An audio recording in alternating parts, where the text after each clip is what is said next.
Olá, meu querido aluno, olá, minha querida aluna. Estamos de volta com mais uma aula do nosso módulo de Direito Civil. Já estamos aí indo muito bem, né? Você está muito tranquilo, né? Estudando aí sobre as leis de registros e já entrando na nossa parte. Esta parte dessa aula que nós vamos falar para vocês hoje cai muito em concurso, em especial nos concursos de cartório e concurso do IES. Então, muita atenção que na nossa aula de hoje é sobre defeitos do negócio jurídico. Meus queridos, defeitos do negócio jurídico é uma expressão genérica, ou seja, é gênero do qual são espécies os vícios de consentimento, ou também conhecido como vícios de vontade, e os vícios sociais. Professor, qual que é a diferença entre vício de consentimento e vício social? Os vícios de consentimento, meus queridos, eles estão relacionados a um aspecto interno do negócio jurídico. Então, é um aspecto inerente à própria manifestação de vontade. Tranquilo? Há uma mácula na vontade declarada. Por isso é um vício no consentimento, um vício de consentimento, aliás, um vício de vontade. Já os vícios sociais, nós não temos nenhuma mácula na vontade declarada, ou seja, o agente, ele sabe exatamente o que ele deseja. Não há nenhum engano, nenhuma mácula, nenhum erro em relação à manifestação da vontade. Na verdade, a vontade, ela é exteriorizada com um desejo, com uma intenção de burlar a lei. E nós temos como os dois vícios sociais, que são a fraude contra credores e a simulação. Tranquilo? E os vícios de consentimento, professor? Os vícios de consentimento são erro, dolo, coação, estado de perigo e lesão. Então vamos lá de novo. Vícios sociais, fraude contra credores e simulação. E agora para rimar. Vícios de consentimento, erro, dolo, coação, estado de perigo, lesão. Muito bem, meus queridos, tranquilo? E já vamos entrando já no nosso primeiro defeito do negócio jurídico, que é o erro. Professor, o que é o erro como defeito do negócio jurídico, como vício de consentimento? O erro é uma visão distorcida, uma visão inexata, uma visão não verdadeira sobre alguma coisa, sobre algum objeto ou sobre alguma pessoa que influa decisivamente na realização do negócio jurídico. Tranquilo? Então, é uma falsa percepção da realidade. Este é o erro. E muita atenção, meus queridos, porque somente para gerar a anulabilidade do negócio jurídico, e erro é causa de anulabilidade, esse erro deve ser substancial. Professor, o que é erro substancial? Erro substancial é aquele que consiste na razão determinante do negócio jurídico. Tranquilo? Professor, e se não for um erro essencial, se for um erro acessório, um erro secundário, isso a doutrina chama de erro acidental.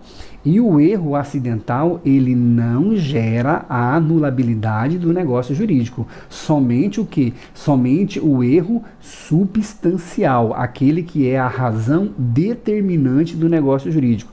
Imagine, por exemplo, se você qualificar uma parte em um contrato como casada, quando na verdade essa pessoa seria solteira. É um erro acidental, em regra seria um erro acidental. E esse erro não gera o que? A anulabilidade do negócio jurídico. O próprio Código Civil, no artigo 143, enfatiza que, por exemplo, o erro de cálculo autoriza apenas a retificação da declaração de vontade, mas não é causa, não é a essência do negócio jurídico para determinar a sua anulabilidade, porque não é um erro substancial, é um erro acidental, é um erro secundário, um erro acessório que não gera a anulabilidade do negócio jurídico. Tudo bem, meus queridos? Posso confiar em vocês sobre a questão do erro? Então vamos lá. Seguindo a nossa aula, falaremos agora sobre o dolo. Dolo. Lembre para prova oral que não é dolo, viu? Por favor, meus queridos. Para prova oral você deve pronunciar essa palavra de forma correta. Já vi alguns alunos, às vezes, né, por algum desvio aí, fala dolo. Não é dolo, é dolo. Tranquilo? Dolo. Paroxítona terminada em O, né, não é acentuada, por isso é dolo. Então vamos lá, do artigo 145 até o artigo 150, nós temos o dolo como defeito do negócio jurídico, que também, lembram lá, erro, dolo, coação, estado de perigo e lesão, que também é um vício de consentimento, um vício de vontade. O dolo consiste na conduta positiva ou omissiva de alguém que de forma maliciosa, que de forma intencional, induz outra pessoa a praticar um negócio jurídico que lhe é prejudicial e que certamente não seria praticado se esse dolo não existisse. Tranquilo? O erro, ele é praticado de forma isolada, ou seja, o agente, ele mesmo se engana, ele sozinho incorre naquele aludido lapso de vontade. Agora, no dolo não. No dolo nós temos a interferência de uma outra pessoa. Então, no erro, se nós tivermos uma interferência de uma outra pessoa, nós teremos, na verdade, o quê? O dolo. Então o erro ele é praticado de forma isolada e o dolo não. No dolo nós temos obrigatoriamente a interferência de uma outra pessoa. Tranquilo? Beleza? Meus queridos, a doutrina de direito civil ela faz a distinção entre dolos bônus e dolos malos. Eu falei para vocês que é a doutrina porque no Código Civil nós não temos essa diferenciação, certo? Se cair na sua prova, se existe essa diferenciação no Código Civil, não há. Mas a doutrina e a jurisprudência também aceita essa diferenciação, diz que o seguinte, diz que o dolos bônus é aquele dolo socialmente aceitável, né? Quando você está passando na rua e a pessoa fala, esse é o melhor produto do mundo, esse é o melhor produto que você já viu, cliente, né? Vocês que já passaram aqui nas ruas do Rio de Janeiro e já viram as pessoas fazendo esse tipo de anúncio, alguns doutrinadores e a jurisprudência entende que esse é o dolos bônus, ou seja, aquele dolo que ele não tem a intenção de prejudicar as pessoas. Ele é um dolo socialmente aceitável, mas lembrando que o Código de Defesa do Consumidor proíbe qualquer tipo de propaganda enganosa, lá no artigo 37 do CDC. Então, alguns doutrinadores falam também que não há falar-se em dolos malos e dolos bônus, principalmente nas relações de consumo, porque o Código de Defesa do Consumidor proíbe qualquer tipo de propaganda enganosa. Tranquilo? Também aqui no dolo, somente o dolo substancial, ou seja, aquele que é essencial, aquele que é a causa do negócio jurídico, é que gera a sua anulabilidade. Tudo bem? Se não houvesse o dolo, a parte teria celebrado o negócio jurídico. Esse é um dolo acidental. Tudo bem? Tranquilo? Professor, e esse dolo acidental é a mesma forma que lá do erro? Não, porque no erro, o erro acidental, ele não gera nenhum tipo de consequência jurídica, certo? Não gera anulabilidade, não gera nada. No dolo, o dolo secundário, é isso que eu gostaria que você prestasse atenção nessa parte da aula, o dolo secundário, o dolo acidental, o dolo incidental, ele gera perdas e danos, certo? Então, diferentemente do erro, em que o erro acidental não gera anulabilidade, não gera nenhuma consequência jurídica, aqui no dolo, o dolo essencial gera anulabilidade e o dolo secundário ou o dolo acidental, ele gera o quê? Perdas e danos. Não esqueça isso para sua prova, que eu já vi cair muito isso em prova e o aluno erra porque ele não sabe essa distinção. Tranquilo? Mais uma hipótese de dolo trazida no nosso Código Civil, que é o dolo do representante. Isso sempre cai nas provas de cartório, por quê? Em razão de nós termos a atribuição exclusiva da lavratura de procurações públicas. Então, professor, como funciona o dolo do representante? Vamos lá. O dolo do representante legal, certo? O dolo do representante legal, o legislador fez a opção no seguinte sentido, de que uma das partes só está obrigada a responder civilmente até a importância do proveito que teve. Então, havendo o dolo do representante legal, a parte só responde até o que? Até a importância do proveito que teve. Professor, e o representante convencional? No representante convencional, havendo dolo do representante convencional, a parte responde solidariamente por perdas e danos. Nossa, professor, por quê? É simples, meus queridos, porque no representante legal, ele não escolhe, não há escolha do representante legal. A própria lei é que já determina quem é o representante legal. Por isso, ele só responde até a importância do proveito que teve daquele negócio. Agora, no dolo convencional, não. O dolo convencional, a pessoa escolhe o representante, certo? Ele outorga poderes de maneira convencional. E aí, por isso que ele responde solidariamente. Tranquilo? Beleza, meus queridos? Seguindo, então, mais um tópico da nossa aula, falaremos agora sobre a nossa coação. Lembra dos vícios do negócio jurídico, defeitos do negócio jurídico, vício consentimento, erro, dolo? Isso, terceiro defeito, que é a coação. Meus queridos, o defeito do negócio jurídico é apenas a coação moral, lá no artigo 151 a 155 do Código Civil. Professor, o que seria essa coação moral? Coação moral, então, é toda ameaça ou pressão física ou psicológica exercida sobre um indivíduo para forçá-lo contra a sua vontade a praticar um ato ou a realizar um negócio jurídico. Tudo bem? Então, professor, e qual seria a diferença então entre a coação moral e a coação absoluta? Meus queridos, a coação absoluta ou a coação física, que a doutrina chama de vis absoluta, ela gera a inexistência do negócio jurídico. Tranquilo? O Código Civil fala em coação moral, porque a coação física ela é causa de inexistência, de nulidade absoluta do negócio jurídico. Agora, a coação moral, também conhecida como coação relativa, e aí nós temos o que a doutrina diz de vis compulsiva. A vis compulsiva, por quê? Porque na coação moral, entende a doutrina que ainda subsiste ao coagido a possibilidade de escolher entre praticar o ato, mesmo que sob coação, ou sob pena de sofrer aquelas consequências. Tranquilo? Já na coação absoluta, não há se falar em opção. Por isso que ele é um ato inexistente, porque não há sequer manifestação de vontade. Essa manifestação de vontade, ela é totalmente desconsiderada, o que não ocorre com a coação moral. Para sua prova, não se esqueça, o que gera a nulidade do negócio jurídico, que é defeito do negócio jurídico, é a coação moral, a coação relativa. Tranquilo? Professor, quais são os requisitos da coação moral? Vamos lá. Primeiro, da mesma forma que o erro ou dolo, esta coação deve ser a causa do ato, deve ser essencial, deve ser substancial. Segundo, deve ser grave, deve acarretar no pensamento do negociante, no pensamento da pessoa, da vítima coagida, um sério temor de um dano grave, Uma outra característica, esta coação deve ser injusta. Muito cuidado, viu, meus queridos?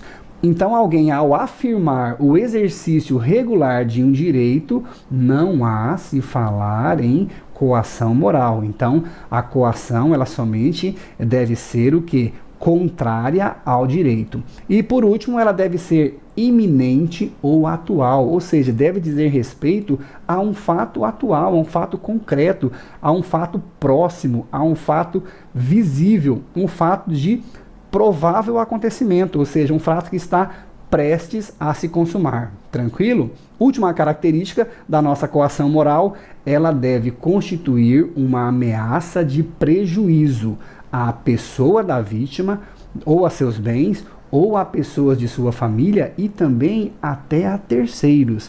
E na hipótese de coação a terceiros, nós teremos a manifestação, o juiz é quem vai determinar se realmente isso se tratou de coação moral ou não. Por que a coação moral, professor? Porque a coação absoluta ela não é causa de anulabilidade, ela é causa de inexistência. Tranquilo, meus queridos? Tudo bem? Vamos lá então.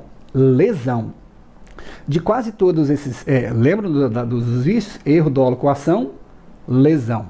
Lesão é o que mais cai nas provas. Então, muita atenção, artigo 157 do Código Civil, leitura obrigatória. E lá diz o seguinte, olha: ocorre lesão quando uma pessoa sob premente necessidade ou por inexperiência se obriga à prestação manifestamente desproporcional ao valor da prestação oposta. Então vamos lá. Quais são? Isso é uma novidade no nosso Código Civil. Nós não tínhamos a lesão no Código Civil de 1916, apesar de nós já termos a lesão, por exemplo, na Lei de Economia Popular, a Lei 1521 de 51. A CLT já trazia uma hipótese de lesão, o Código de Defesa do Consumidor, né, já trazia também uma hipótese de lesão. E agora nós temos expressamente no artigo 157 a lesão como defeito do negócio jurídico. Professor, quais são então os requisitos da lesão no Código Civil? Muita atenção, porque eu vou falar para vocês daqui a pouco a lesão no CDC e a lesão na lei de usura. Tranquilo? Então vamos lá. No Código Civil, nós temos o requisito objetivo, que é a desproporção entre a prestação e a contraprestação fixada no negócio jurídico. Então, essa desproporção é um requisito objetivo da lesão. Desproporção entre a prestação e a contraprestação do negócio jurídico. Tranquilo?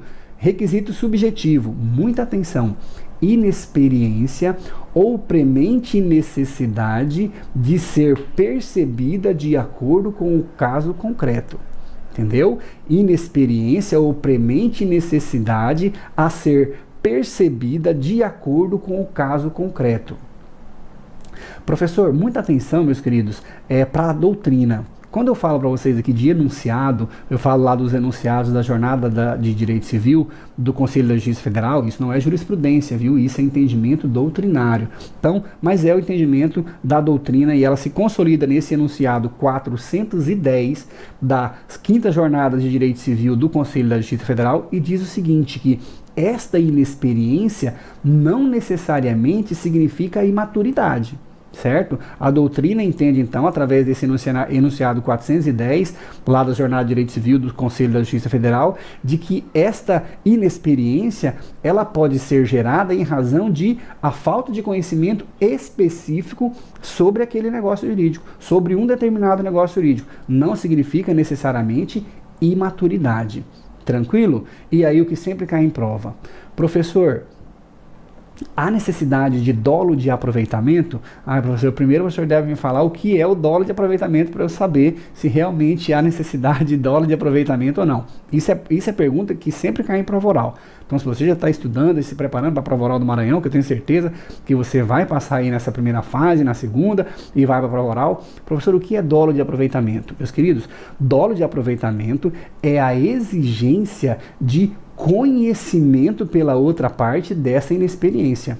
Tranquilo? Esse é o dolo de aproveitamento. Então, na lesão, prevalece o entendimento, há uma discussão doutrinária sobre isso, mas a doutrina majoritária entende que não há se falar em dolo de aproveitamento na lesão. Há se falar apenas em aproveitamento. Certo? Então não há necessidade que a pessoa saiba, que a pessoa conheça dessa inexperiência. Basta que ela se aproveite dessa inexperiência. Se aproveitou da inexperiência, então não há necessidade de dolo de aproveitamento, ou seja, de conhecimento desta inexperiência. Por isso que a lesão no Código Civil, ela é objetiva. Se cair na sua prova a lesão no Código Civil, ela é objetiva ou subjetiva? Ela é objetiva. Por quê? Porque não exige dolo de aproveitamento, não exige o conhecimento da inexperiência da outra parte.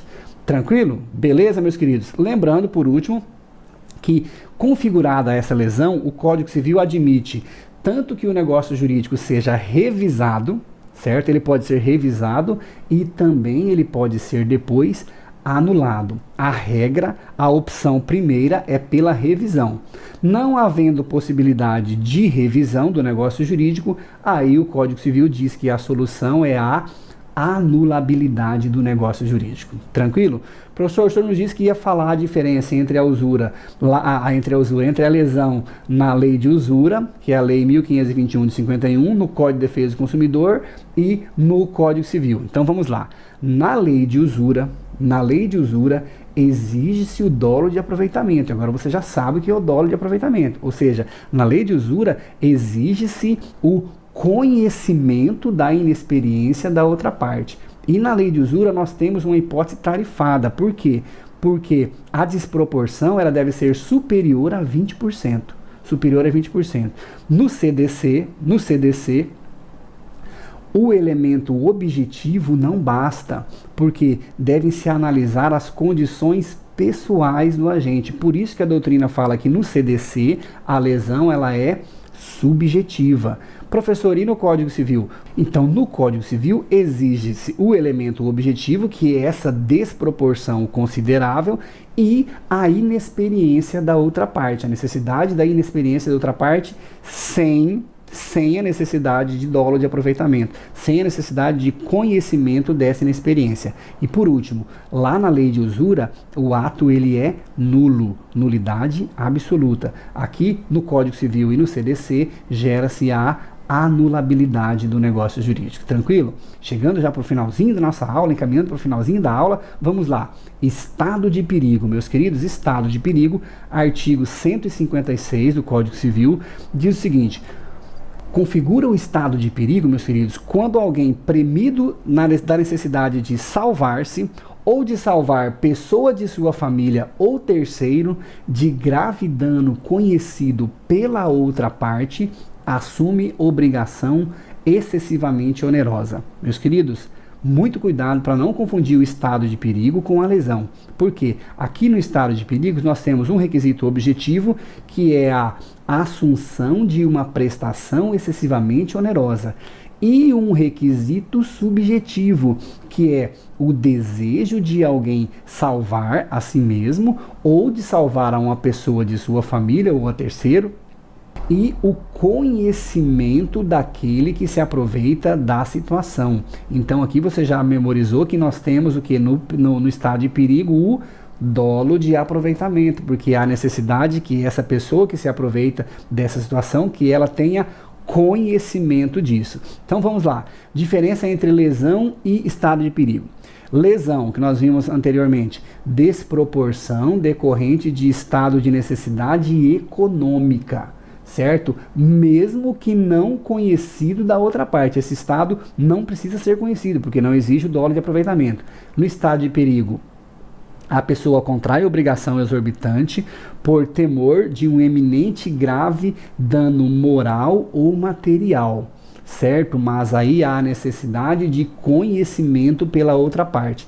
E na lesão, o risco ele é somente patrimonial. E no estado de perigo, esse risco ele é pessoal. Então é um risco, ó, é um perigo de vida, é uma lesão à sua saúde, é uma lesão à sua integridade física, à sua integridade psicológica. Tranquilo? Então lesão, risco patrimonial. Estado de perigo, risco pessoal. E a principal diferença qual que é? Na lesão, a parte beneficiada, ela desconhece a situação, não há necessidade do dolo de aproveitamento. E no estado de perigo, o dano ele deve ser conhecido pela parte que se aproveita, ou seja, fala-se aqui na presença do dolo de aproveitamento. Seguindo os vícios sociais do negócio jurídico, que nós temos, o primeiro deles é a fraude contra credores. Meus queridos, a fraude contra credores é uma hipótese na qual os bens do devedor são ilicitamente alienados. Quais são os elementos, professor? Nós temos dois elementos da fraude contra credores. Muito cuidado para não confundir com fraude e execução, eu vou falar para vocês. Requisitos, então, professor. O requisito objetivo, que é a diminuição do patrimônio capaz de gerar a insolvência, e o requisito subjetivo, que é o consilium fraudis. Consilium fraudis. O que é isso, professor? O consilius fraudis é o conluio fraudulento, é este acordo fraudulento caracterizado especificamente pela má-fé. Tranquilo, meus queridos? Meus queridos, esse dolo, esse conluio fraudulento, muitas vezes ele é presumido. Ele é presumido. Por exemplo, nos casos de negócio gratuito, então em uma doação, este dolo ele é presumido. Esta má-fé, ela é presumida pela lei. Tranquilo? No caso de antecipação de pagamento a um credor quirografário, por exemplo, em detrimento dos demais credores, nós temos também uma presunção deste dolo, uma presunção desse conluio fraudulento, desse concilius fraude. Tranquilo? Beleza, meus queridos? Uma outra diferença aqui em relação à fraude contra credores, que já vou falar para vocês da fraude à execução. Na fraude contra credores, há necessidade de uma ação específica para a sua desconstituição, que é a famosa ação pauliana, a ação revocatória. Revocar, é com C, tá? Revocatória, beleza? Se não houver, professor, o ajuizamento desta ação revocatória, ação pauliana, nós teremos a convalidação do ato, porque é a hipótese de anulabilidade. Tranquilo? Beleza, meus queridos? Então vamos lá. Último, eu prometi para vocês que eu ia falar um pouquinho da diferença entre fraude à execução e fraude contra credores. Fraude contra credores é o que nós estamos estudando, é um Instituto de Direito Material, de Direito Civil. E fraude à execução, professor? Fraude à execução é Instituto de Direito Processual. Nós veremos lá na nossa aula de processo civil. Na fraude contra credores, há necessidade de prova. O ônus da prova, em regra, é do credor, salvo naquelas hipóteses que a gente já falamos para você, por exemplo, de eventos gratuitos, de negócio gratuito, que há uma presunção dessa fraude. Na fraude à execução, esta má-fé, ela é presumida. E aí nós exigimos apenas o que? Apenas o prejuízo. Lá na fraude à execução, essa má-fé ela sempre é presumida. Tranquilo? A fraude contra credores, o interesse ele é somente do credor. Por isso o ato ele é anulável e há necessidade de ajuizamento de uma ação anulatória autônoma, uma ação revocatória, uma ação pauliana. O interesse ele é puramente particular. E na fraude à execução, professor? Na fraude à execução nós não temos apenas o interesse do credor, nós temos o interesse do credor e o interesse do Estado. Por isso que esses atos de disposições eles são considerados ineficazes e eles podem ser declarados incidentalmente, não há necessidade de uma ação autônoma para declaração de fraude à execução.